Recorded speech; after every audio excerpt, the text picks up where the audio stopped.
Well, good morning or good afternoon, wherever you may be. My name is Charles Vidic, and I am the Senior Project Manager at the Western Connecticut Council of Governments. Today, we will review the importance of the buildable lot and buildable square as concepts used to protect the water quality of Connecticut's streams and rivers, as well as to protect other important natural resources. This 1 hour training session fulfills your requirement to receive at least one of the 4 hours of training relevant to your role as a Planning and Zoning Commission or Zoning Board of Appeals member every 4 years. If your term is longer than 4 years, then you must receive required training during the term of your service on the commission. And we'll go to the next slide where we'll provide some details on today's training.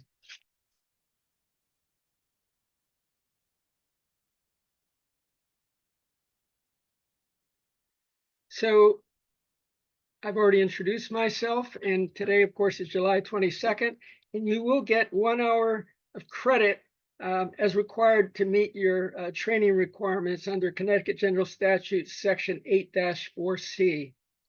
We can go to the next slide. So our agenda today is to review the laws and regulations that have enabled the use of buildable lot and buildable square concepts. We will then review the purpose of the minimum lot size, why it is necessary as a zoning tool, and then review its relationship to the buildable square. Next, we will look at why the buildable square emerged in Connecticut and its benefits for the long-term functioning of septic systems. Finally, we will review the septic system maintenance and buildable square best practices, as well as their relationship to soil-based zoning in undevelopable land issues not covered by the buildable square. And then we'll close out with some conclusions. The next slide. So the need for buildable lot standards is closely connected to the evolution of septic system laws and engineering practice. It has also been influenced by public concern with the adverse water quality impacts caused by septic systems on the health of wetlands and watercourses. Connecticut legislators have long recognized the importance of keeping septic systems away from rivers, streams, and wetlands. In 1923, the Connecticut Public Health Code required a 75-foot setback for cesspools from wells. Explicit reference to septic systems came with the 1945 Public Health Code. Then in 1961, the health code tripled the size of the leaching field. Then 9 years later, all septic systems in Connecticut were required to have a reserved leaching field. These changes to the code had ripple effects in the world of zoning. By the early 1980s, several zoning commissions adopted a buildable lot or a buildable square regulation to ensure the proper functioning of septic systems and to avoid impacts to wetlands and watercourses.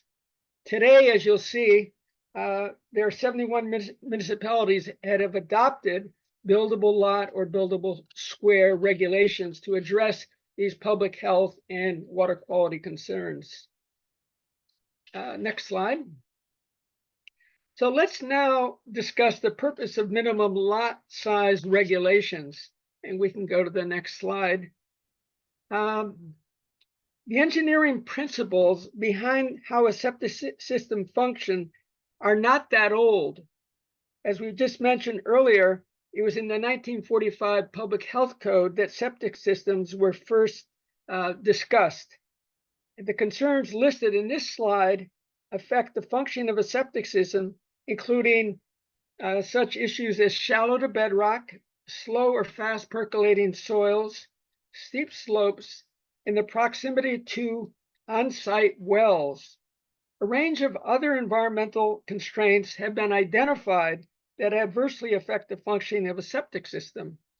For example, the adoption of wetland and floodplain regulations are two of the most influential factors behind building lot sizes in areas without public sewers. More recently, science-based riparian buffer zones have been documented to reduce the pollution of our rivers and streams, specifically nutrients like phosphorus and nitrogen, as well as total suspended particulates are reduced when we have a 100-foot buffer around our rivers and streams. This underscores the importance of keeping septic system leaching fields far away from streams, rivers, and wetlands. Today, minimum lot sizes are not just a tool to create rural lifestyles. Minimum lot sizes are an essential but indirect tool for meeting the minimum wastewater disposal requirements of the Public Health Code. The real question we must ask ourselves, are our town's minimum lot sizes achieving that objective? So we can go to the next slide. So have we ever wondered whether minimum lot size requirements are necessary? So we can go to the next slide here. Traditionally, there are two development scenarios: lots created where public sewers exist and lots created where septic systems are the only means of domestic wastewater disposal. This slide shows the range of factors that influence the lot size within the 2024 Connecticut Public Health Code. These listed factors are the same as those on the previous slide, except here we also list three other concerns, and that would be the number of bedrooms in the house, the size of the reserve leaching field, and the zoning setback standards. The minimum lot size must address all of these factors. So we'll go on to the next slide here. So variables driving minimum lot size for septic systems.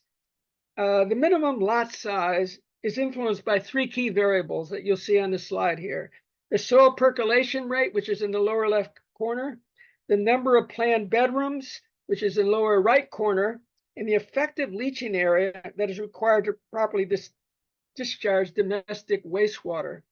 Each of these three variables play a critical role in how big the septic system must be, as well as any setbacks that may be required.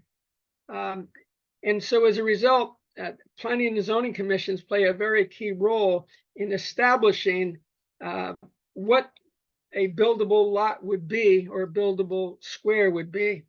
So the more bedrooms, the more effective leaching area is needed. The poorer the soil that we have on site, the more effective leaching area is required. And if we're near wetlands and watercourses, then more land is required for setbacks. And we have a very large volume well. Again, we'll need more land to set back even further than the minimum 75 feet that's required for pumps that generate less than 10 gallons per minute. So land is a key variable, and separation from leaching fields is a key variable when we're looking at the development of lot sizes and buildable squares.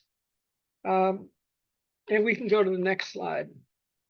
This is a little bit technical, but if you took the Public Health Code and looked at all the requirements, you'll see, first of all, the primary leaching field is that yellow zone there, and the reserve leaching field is the comparable size leaching field on the right. Now, for any given location, there are Public Health Code requirements for the setbacks for above ground pools, for below ground pools, for underground tanks, for open water courses, which is 50 feet, and closed loop geothermal systems.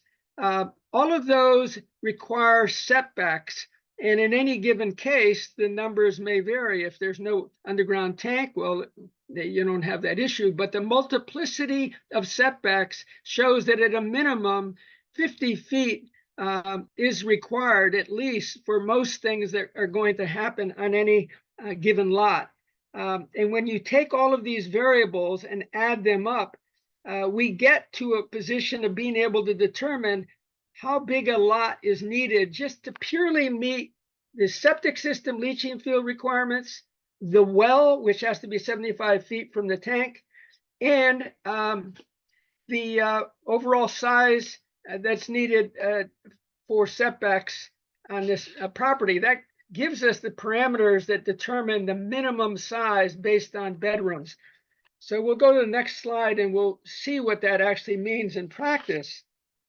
So Westcott developed this graph to show the relationship between the number of bedrooms in a single family dwelling and the size of a septic system, its leaching field, and the required buffers, as you saw on the previous slide. The analysis is based on the worst case percolation rates that exist in soils found in Connecticut. That would be basically percolation rates that would be over 60 minutes to percolate in an hour. This graph can be used to anticipate one of the three variables used to determine the minimum lot size for a septic system. It does not address additional setbacks required by municipal zoning regulations, including front, side, and rear yard setbacks, wetland setbacks, riparian buffer setbacks, or more restrictive separations of the leaching field from adjoining property. But it is still a worst case analysis, and you'll see on the x-axis the number of bedrooms in a dwelling unit. And on the y-axis, you see the size of the septic system, leaching field, and buffers that's required. So for a 3-bedroom house, which is the basic minimum that allowed under the public health code to be about 27,000 to 28,000 square feet. And even though this graph shows 1 and 2 bedroom houses, this is only illustrative of what could happen, but the public health code does not allow 1 or 2 bedroom houses to have anything less than a 3-bedroom house. Now, that may be an opportunity for further revisions to the public health code, but in practice, all houses in Connecticut must have at least 27,000 square feet to handle a septic system, leaching field, and buffers that are associated with that. And the numbers go up according to the formula that you see there. If you plug your numbers in, and the number X represents the number of bedrooms, so Y equals 2436 times 9, if you had 9 bedrooms, plus 21,017 is added to it, and you'll come up with essentially the numbers that are on this graph, which would be the dotted black line.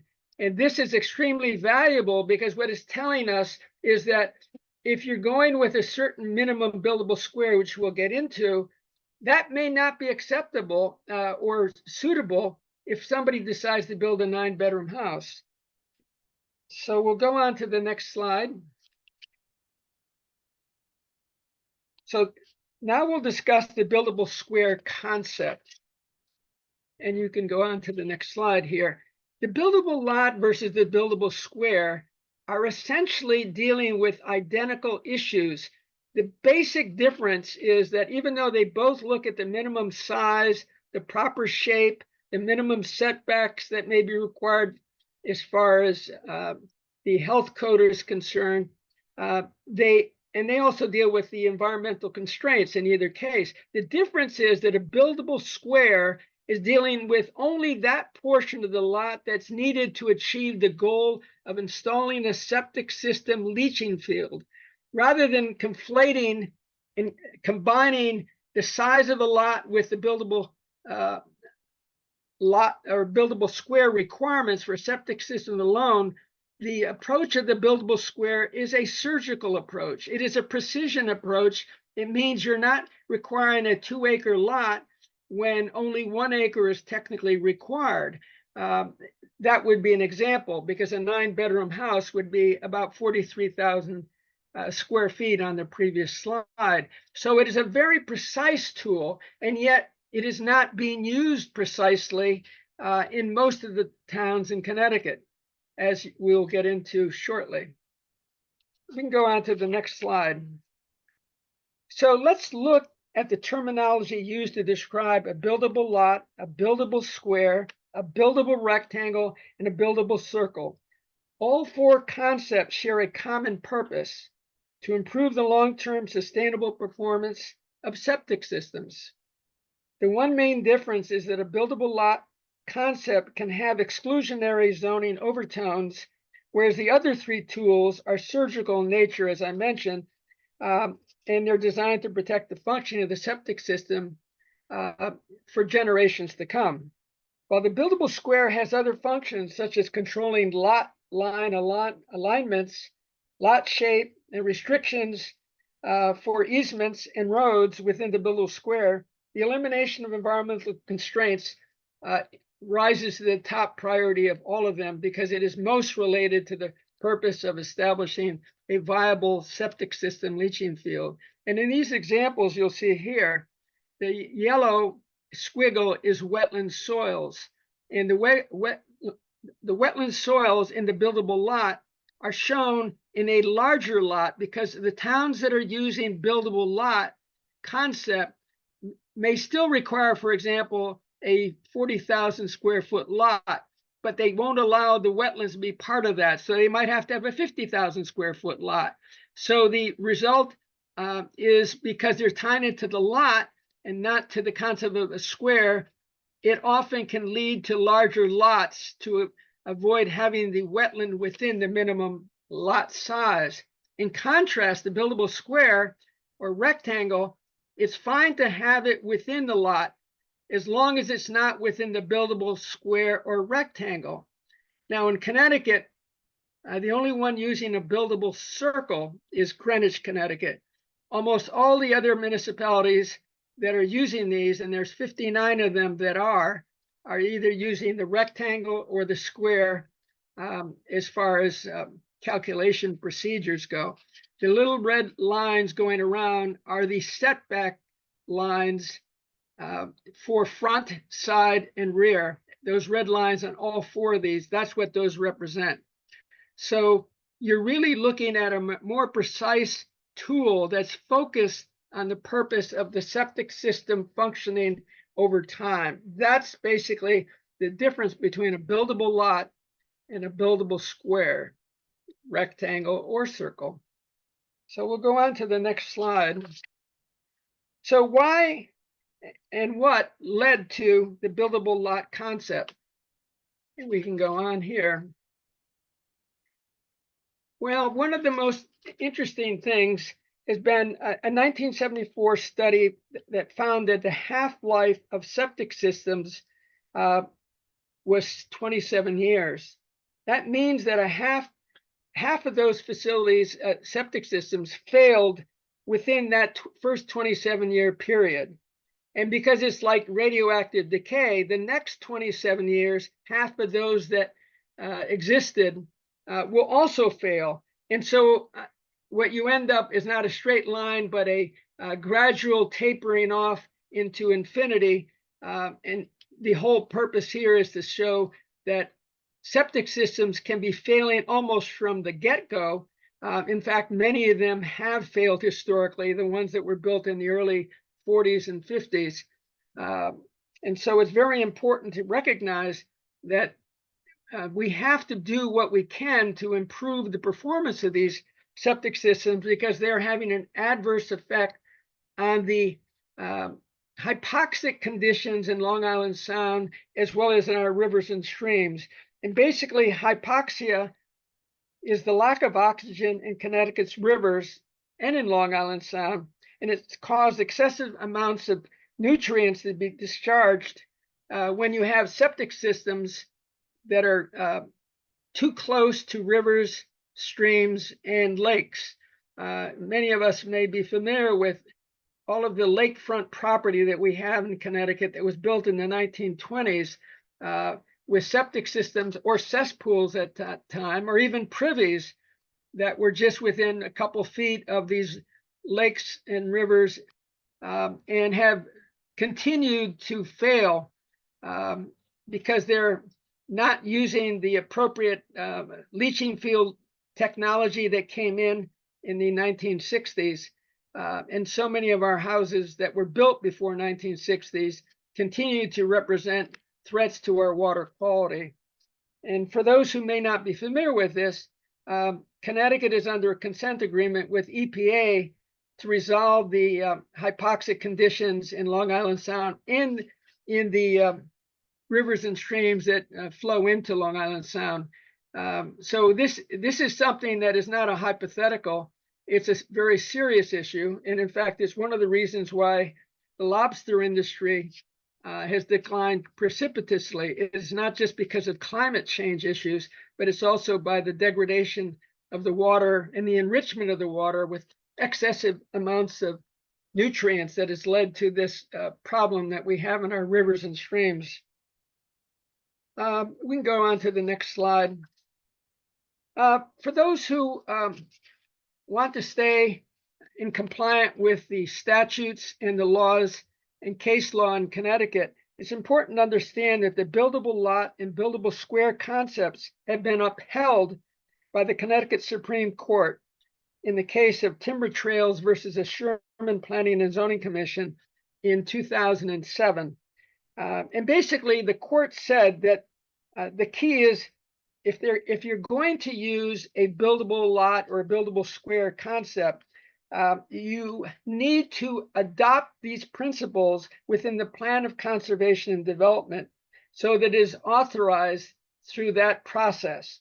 Secondly, there's a need to establish the purpose for why a buildable lot or buildable square will be used, and it should address the issue of water pollution and the hypoxic conditions in Long Island Sound and the waterways within your community. That would be the second test of establishing a defensible position for having a buildable square in Connecticut. And the final test is whether you have within the plan of conservation and development specified the specific environmental factors that must be excluded from a buildable lot or square. That would be excluding wetlands, excluding floodplains, excluding steep slopes, excluding shallow to bedrock. Those would be 4 key examples.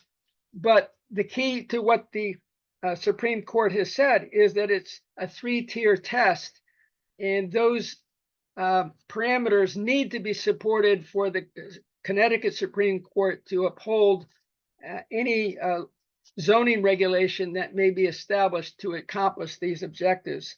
It is worth noting that Sherman is the only municipality in Western Connecticut that indeed has put those 3 parameters into their plan of conservation and development.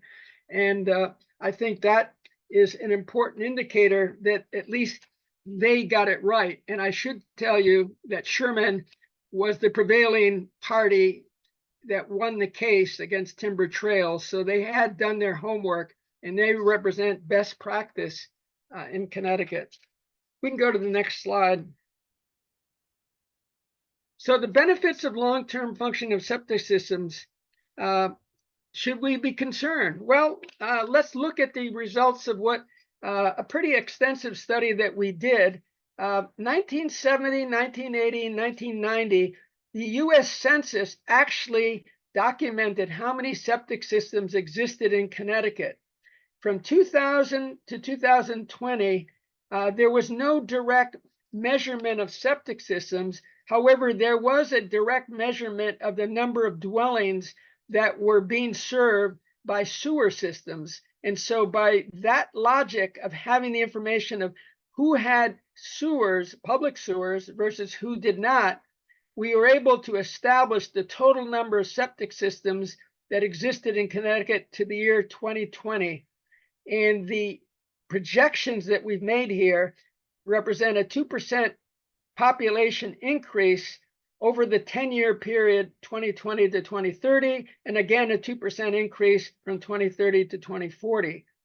Having used the half-life analysis from 2 studies that were done in 1974 and 1980, we were able to determine how many of the septic systems in Connecticut have actually failed on an annual basis. Now, in this slide, we're only showing those that failed on each 10-year period, but septic systems are failing every year, in fact, every month.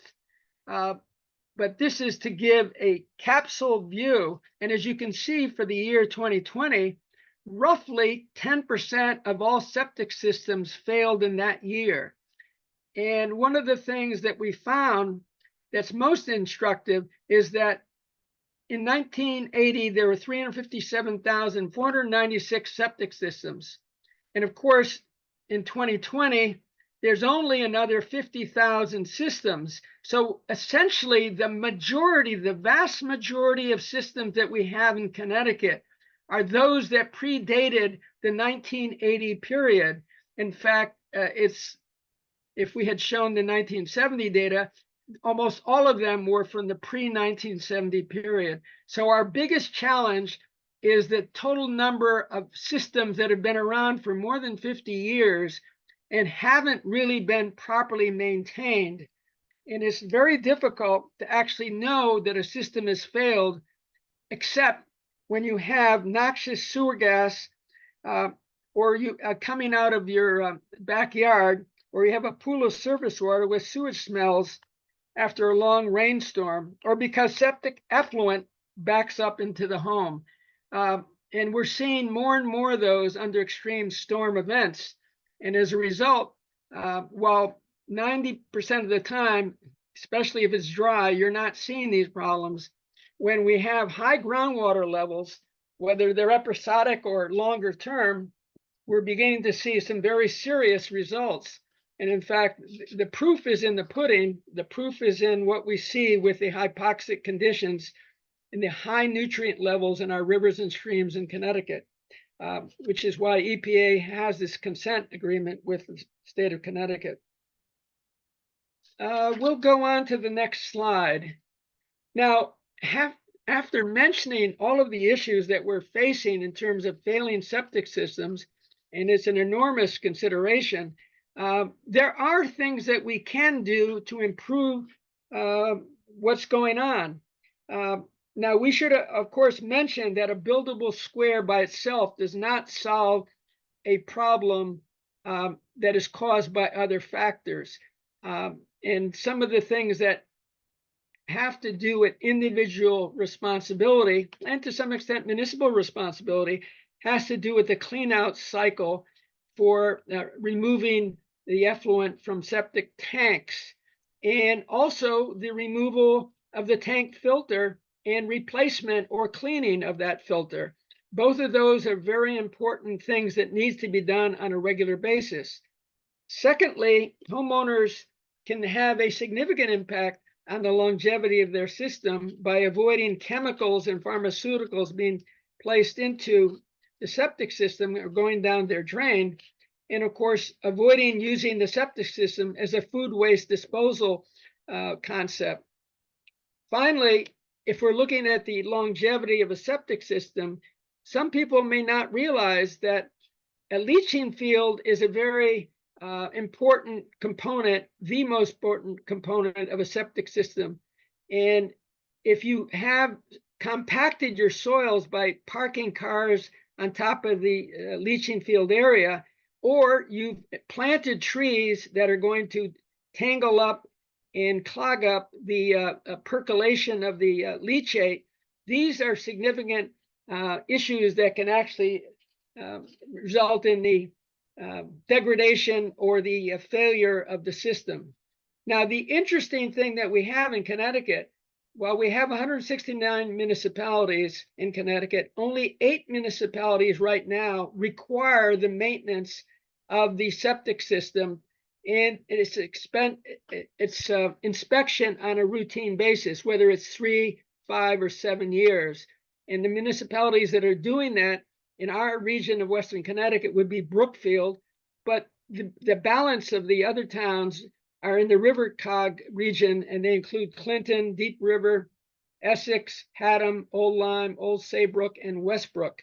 The only exception to the small scale is the large scale, where you have a community leaching field, and only Westport addresses this maintenance inspection requirement for the multifamily developments that they have in that town.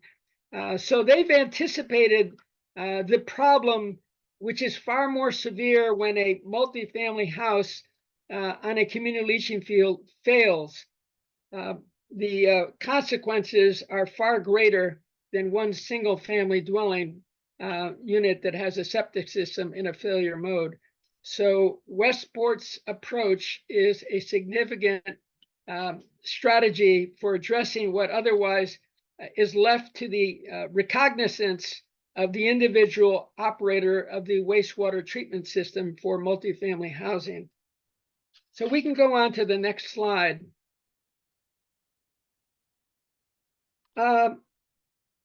Let's just say that maintenance of septic systems extends their life. I think we've just talked about that. It's important to understand that traditional pump out frequencies for septic systems are based on the number of bedrooms in the house, not the number of people. Yet it is the people that generate wastewater. Two key additional considerations are the wastewater generated by each person on a daily basis and whether the household disposes of their garbage and other organic matter into the septic tank. For example, in some cases, food grinders are often included in the appliances that people buy, or the kitchen cabinetry or the kitchen sink arrangement. And that may work in a sewer system, but the more you put those types of things into a septic system, you're shortening the life of your system. The other thing that keep in mind is water saving fixtures can play a dramatic role in improving the longevity of that system. So those who go to low flush toilets and low volume faucets, all of those things make a difference in terms of reducing the demands and burdens placed on septic tanks. But the thing about this table that's very valuable, it was put out by the Kansas State University Extension Service, and they've actually tied pumping frequency, not to bedrooms, which is what Connecticut does, but to people, which is the more precise way of doing it. You can have a 3-bedroom house, and yet you may have 9 people in that house. And you'll see from this table here, if you had 9 people or 10 people in a 1,000-gallon tank, you're going to need to pump it out 7 times per year, 0.7 times per year, so every 6 months roughly. So you can see the difference. Now, if you actually had, and that would of course be in the blue zone, which is not really a good thing, but if you had 3 people in the 1,000-gallon tank, it would be 3.7 years. Every 3.7 years, you actually pump that system out. So you can see bedrooms is a nice shortcut, but if you're really a homeowner, the real value is to understand the number of people in your home and pump accordingly. So we can go on to the next slide. So let's talk about Buildable Square best practices. And the next slide goes over a number of municipalities that have actually gone the next step, where they've not only taken the public health code, which has a setback of 50 feet for wetlands. The towns of Lisbon, Lyme, Marlborough, Montville, Thompson, Tallinn, and Waterford have gone one step further. They require that the buildable square be an area without not only wetlands, but the buffer zones themselves. So that means that in towns that have the 100-foot buffer, which are most of the ones on this list here, but there's at least one of those 7 towns has 150-foot buffer, which basically says that they recognize that 50 feet, even though it's the public health code in Connecticut, is not adequate. And I underscore that. Most states in Northeast United States do not go with a 50-foot setback. Some of them go with 100, some go even more, and some do it based on the volume of the well. The larger the well, which creates a cone of depression for the well site and draws leachate from the septic system to the well, that's another reason to separate. But in that case, it'd be the separation of the well from the leaching fields. The point is that the greater the separation distance from wetlands and watercourses, the less likely that leachate will reach our rivers and streams and then result in the hypoxic conditions that we have in Long Island Sound and in the rivers and streams that we have in our own municipality. So to underscore this, the public health code setbacks are not adequate from a point of view of achieving the water quality objectives that DEEP and EPA have established for the state of Connecticut. So these municipalities represent the optimum use of the buildable square. And we can go to the next slide. Now, let's look at the buildable lot and buildable square standards and see how they vary.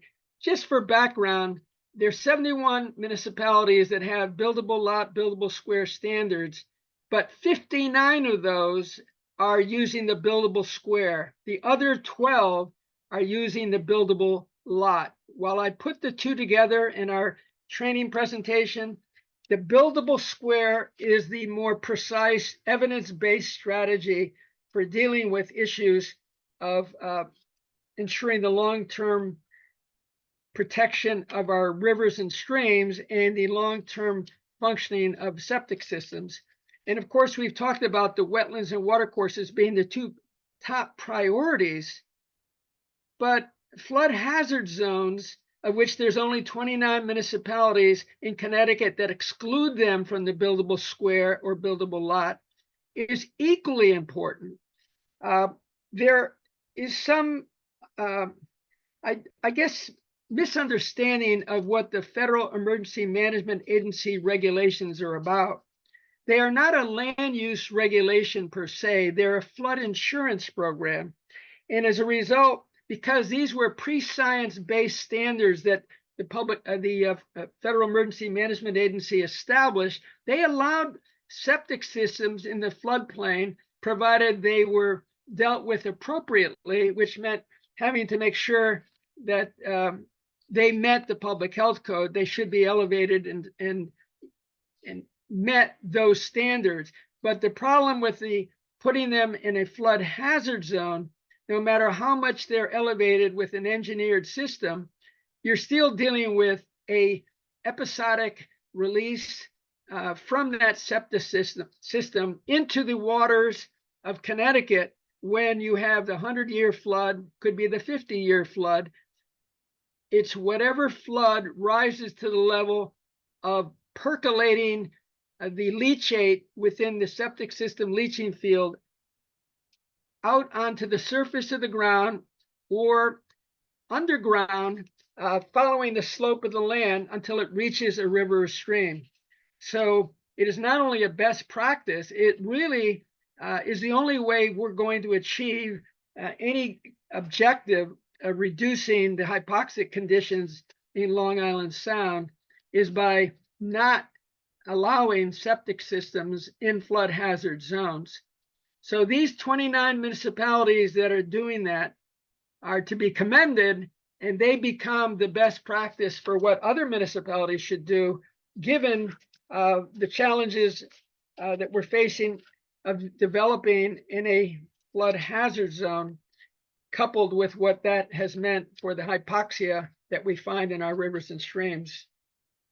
So of these 11 items, excluding the critical coastal resources, which is only going to be on the coastal area, all of these other 11 items that you see here, including bedrock and ledge, easements, and steep slopes, all are universal concepts that all of the municipalities in Connecticut can benefit from in terms of establishing a buildable square or buildable lot that is more consistent with achieving the long-term functioning of a septic system. So we can go on to the next slide. So the slide that we have here shows an expansive approach to the buildable lot or buildable square rules. And there's 17 municipalities that have actually taken and applied all 4 parameters. So we've already talked about 71 municipalities have wetland criteria within their buildable lot or buildable square.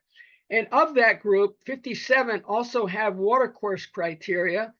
And then of that group, 39 also have steep slope criteria. And so the best practice goes down to the 17 municipalities within the subset of the 71 that have applied all 4 criteria. They've got those 17 municipalities have done the flood hazard restriction, the slope restriction, the watercourse restriction, and the wetland criteria restriction. So arguably, these are the best of the best in Connecticut, having recognized that all of these factors are not helpful if we're going to try to have septic systems that last into perpetuity. So, and one thing I think is important to bear in mind is that the public health code doesn't establish lot size standards. That's the responsibility of zoning commissions.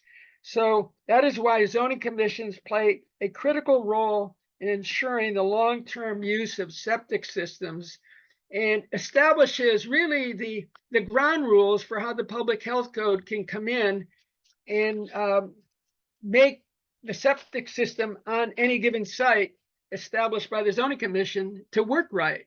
The more we give them as far as land that meets the buildable square criteria that you see on this slide, where all of those 4 variables are addressed, the better the long-term functioning of that septic system.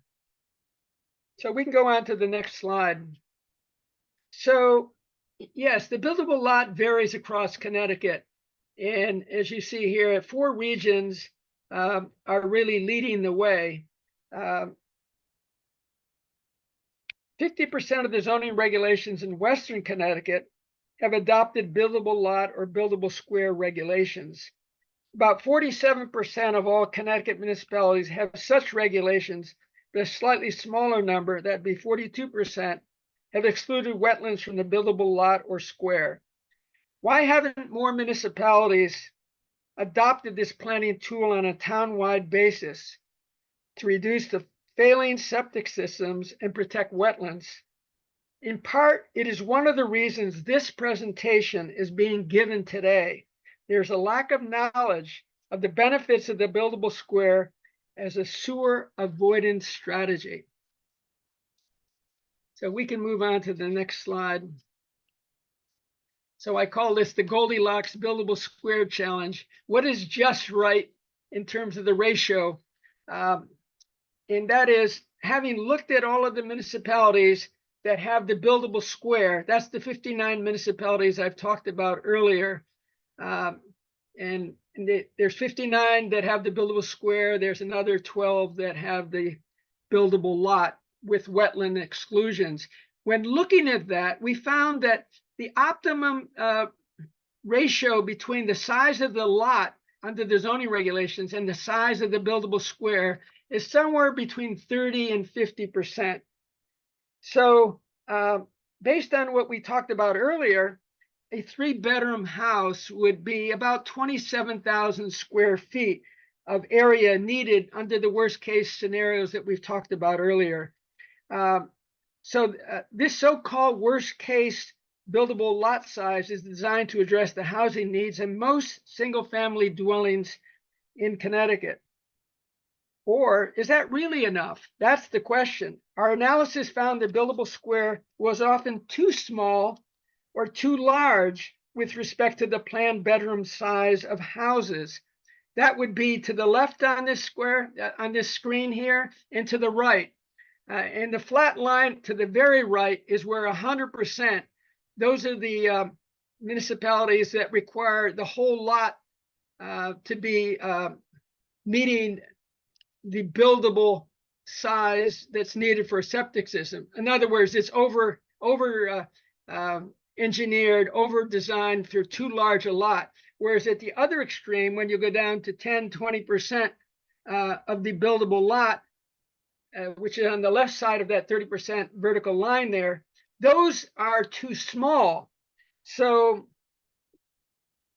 rather than one size fits all, one of the things that comes out of this presentation today is that zoning commissions may benefit from the use of a sliding scale for the minimum buildable square.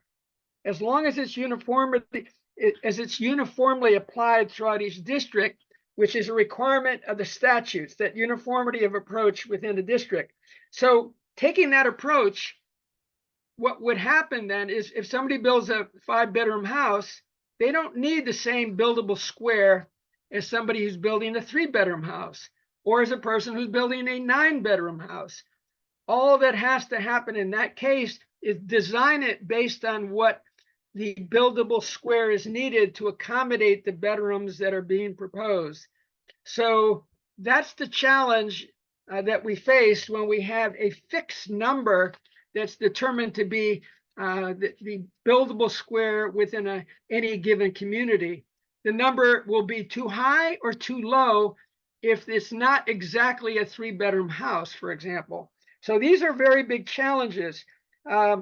So the minimum buildable square should provide at least 27,000 square feet for a septic system well in a 3-bedroom house. That's kind of the one look at the issue, and we'll talk about why that can and cannot work.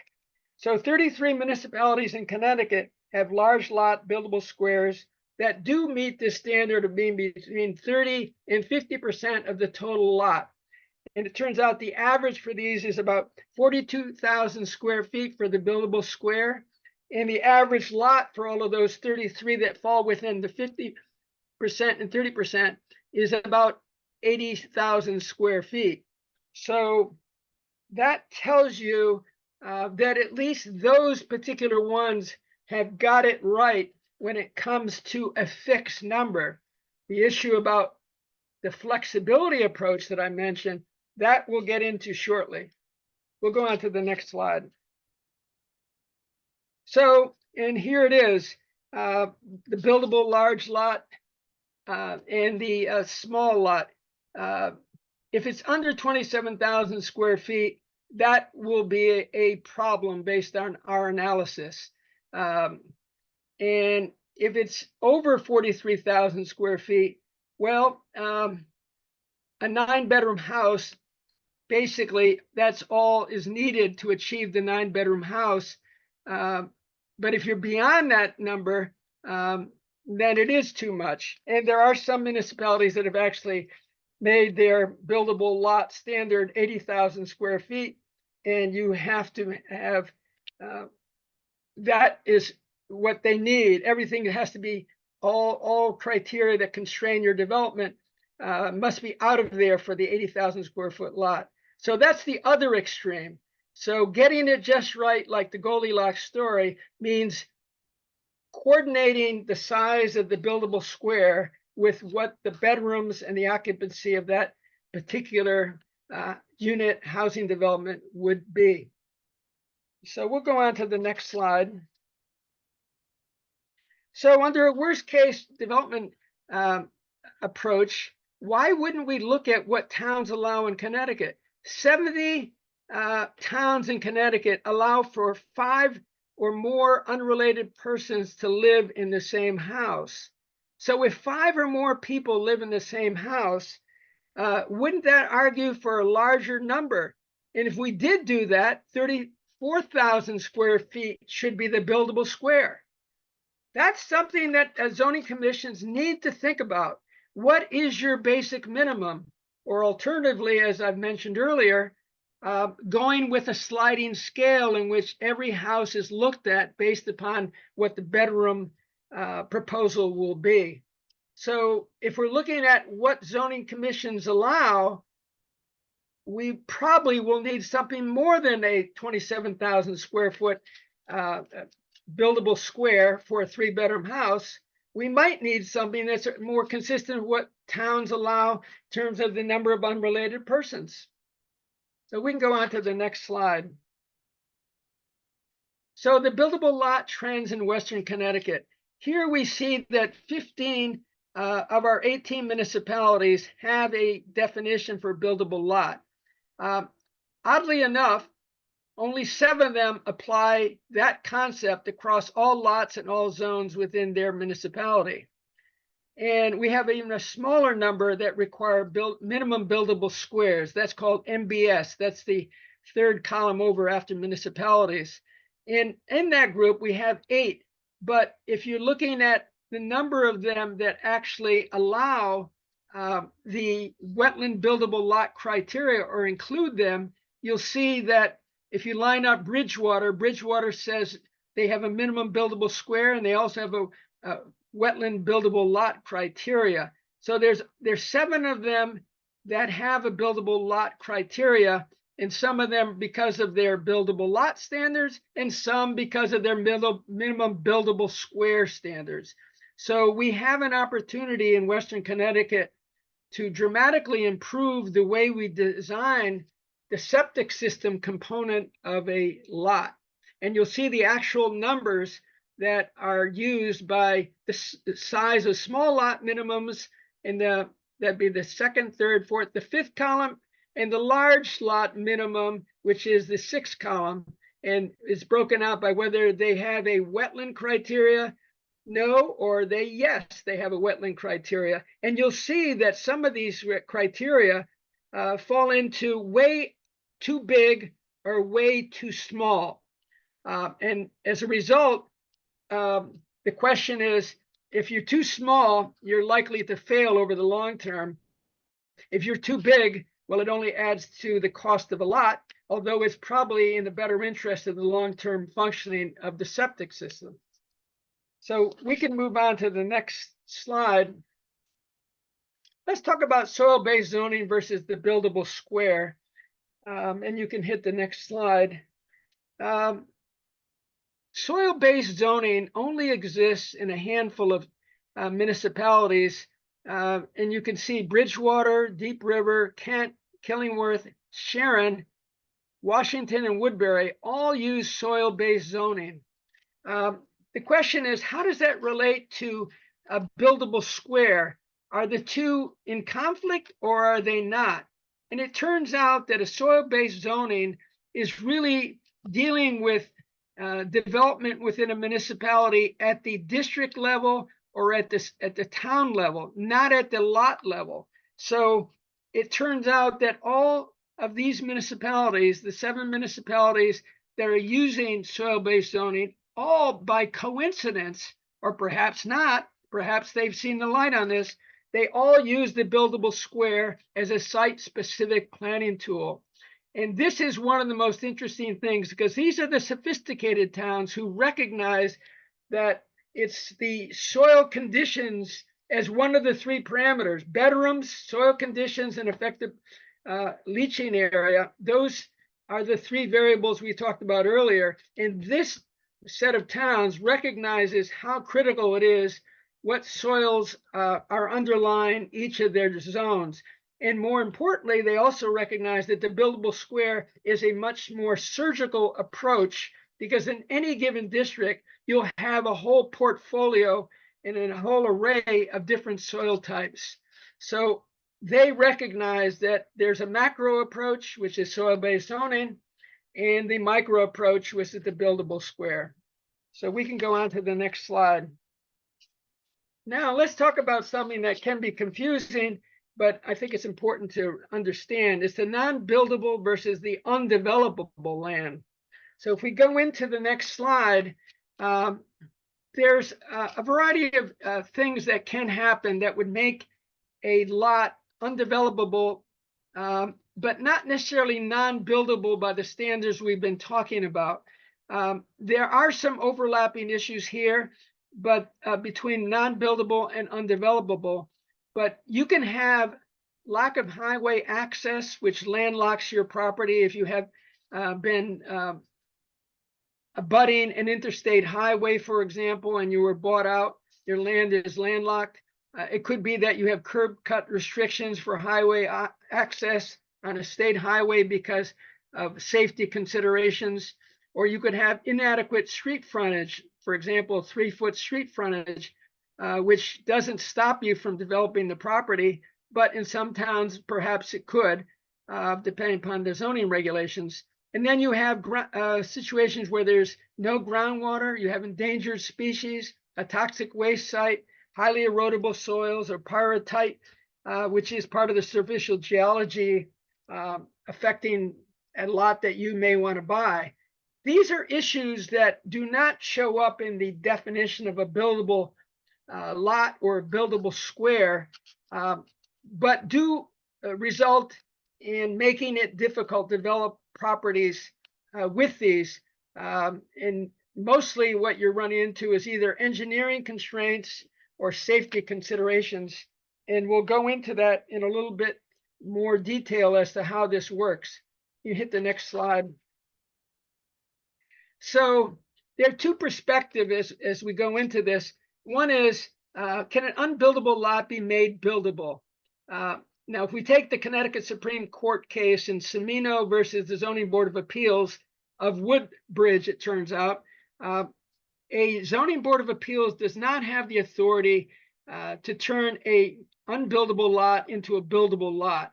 And this is a key issue. In fact, the zoning boards of appeal cannot do so. The recommended best practices for the zoning commission, you as a zoning commission member, to make sure that within your zoning regulation, you make it explicit that the zoning board of appeal can not vary or modify the buildable lot or buildable square standard of your municipality. And that's a best practice because most people are not reading the Supreme Court decisions on things like that. It ensures a little bit more transparency, both for the homeowners in a community, but also for the Zoning Board of Appeals. The only exception where a buildable lot, unbuildable lot may be made buildable is in the case of a lot that may have a wetland that bisects the property, but in the back it may be dry. And only if the wetland agency determines there's no feasible or prudent alternative, and they allow for the development of a bridge to go across the wetlands, would such a unbuildable lot by the standards of zoning become buildable. But those are cases that are on a case-by-case basis. There is no absolute. The key, though, is for that minor exception, the key is to recognize that the Zoning Board of Appeals cannot make a buildable, unbuildable lot buildable. Now, if we go to the next slide, zoning versus environmental constraints, we've talked about if zoning regulations add in the buildable square concept that includes wetlands, floodplains, steep slopes, and shallow to bedrock within their zoning regulations, then the zoning commission can act as one-stop shopping to deal with issues that affect the septic system. If those are not in your regulations, and right now there's 167 towns with zoning, 71 have those parameters at some level or another, as you saw on a previous slide.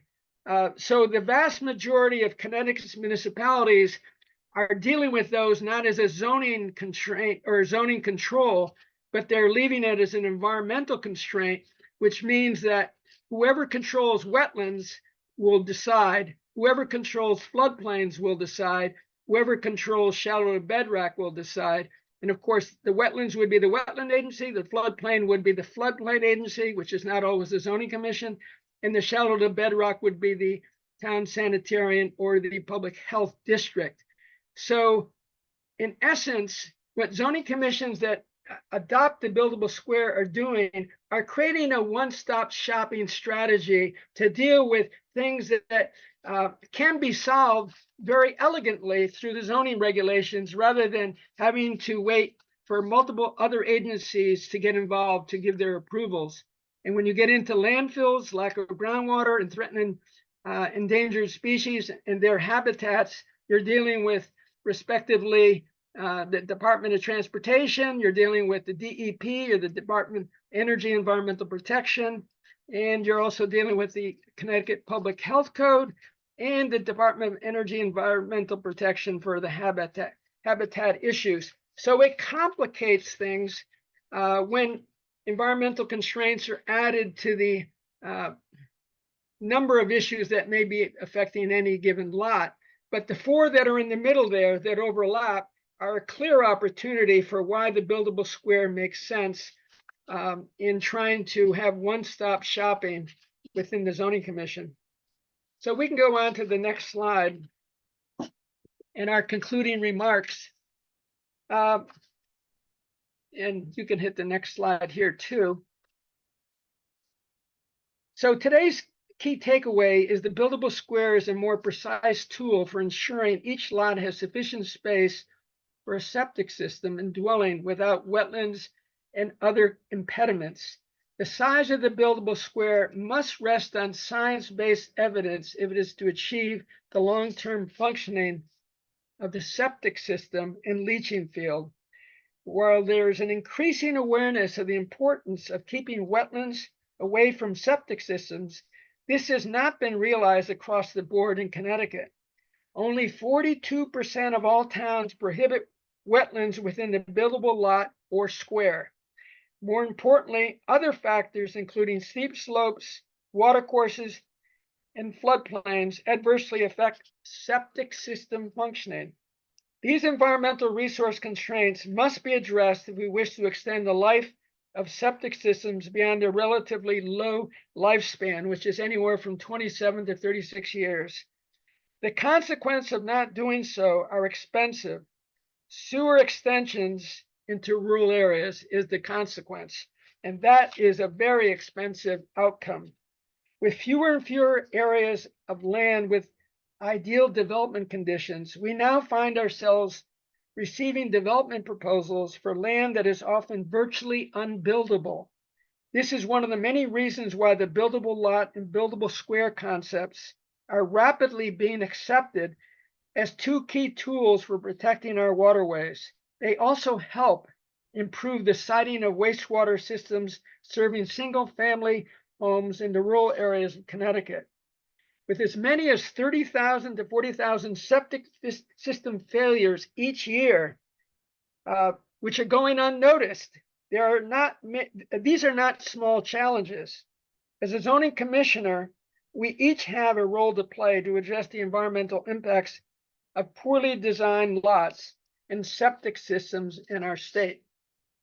And for those who are more interested in the details of this, if you go to the next slide, we've included a series of reports that go into much greater detail than we have today.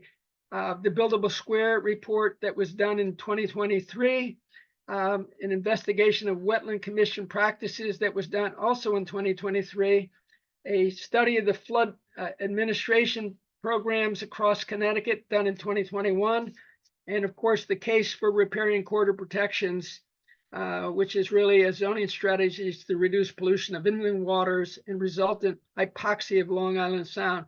Those are the four key WestCog reports that bear on today's subject, but we've also included the Kansas State University Cooperative Extension Service maintenance document, which we've at least highlighted in this presentation, as well as an EPA document that's very relevant for those interested in water quality issues related to septic systems.